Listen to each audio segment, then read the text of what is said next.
Penyidik Kejaksaan Negeri Soe dipimpin Kepala Kejaksaan Negeri Soe Andarias D. Ornai SHMH, Senin 30 November 2020, menahan 2 orang tersangka kasus PD Mutis Jaya yang diduga kuat merugikan keuangan negara sebesar 607 juta rupiah.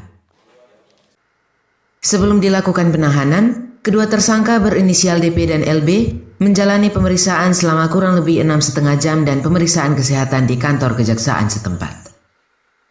Kepala Kejaksaan Negeri Soe Andarias D. Ornai SHMH didampingi Kasih Pitsus Imade Setiawan dan Kasih Intel Haryanto kepada wartawan sesaat sebelum penahanan kedua tersangka menjelaskan, penahanan terhadap kedua tersangka setelah penyidik mengantongi sejumlah alat bukti terkait keterlibatan kedua tersangka dalam kasus dugaan korupsi dana penyertaan modal di PD Mutis Jaya tahun 2011 sampai 2014 sebesar kurang lebih 1,2 miliar rupiah.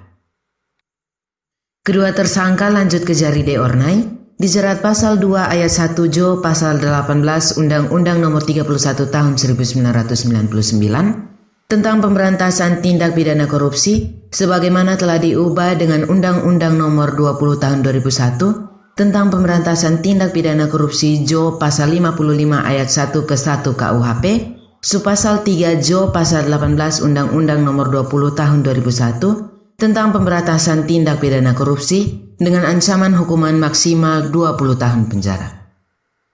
Pihaknya akan mempercepat pelimpahan berkas kasus tersebut ke Pengadilan Tipikor Kupang untuk selanjutnya disidangkan dan mendapat kepastian hukum.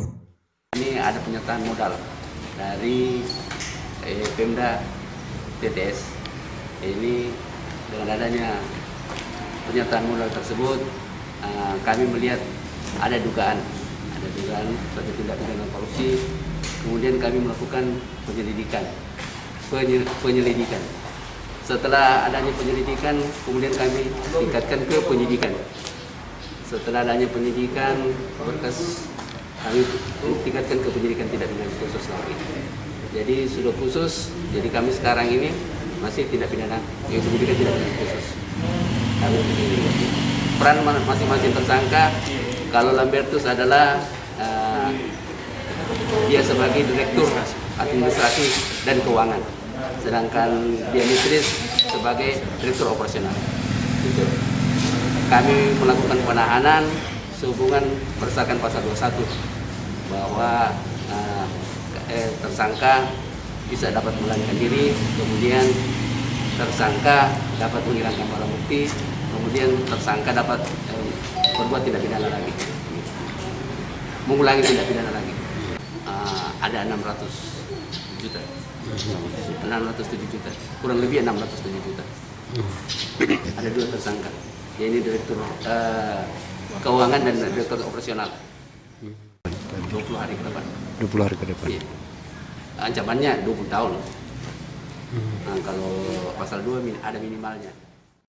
Pantauan kabar Limorai, kedua tersangka mengenakan rompi tahanan dan borgol saat digiring ke mobil tahanan dan selanjutnya dititipkan di sel Mapolres TTS.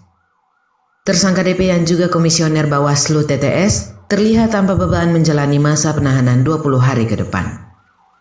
Sedangkan tersangka LB pasrah saja. Untuk diketahui, penanganan kasus dugaan korupsi PD Mutis Jaya oleh penyidik Kejaksaan Negeri Soe terbilang sangat cepat karena tahap penetapan dan penahanan tersangka hanya memakan waktu 3 bulan saja.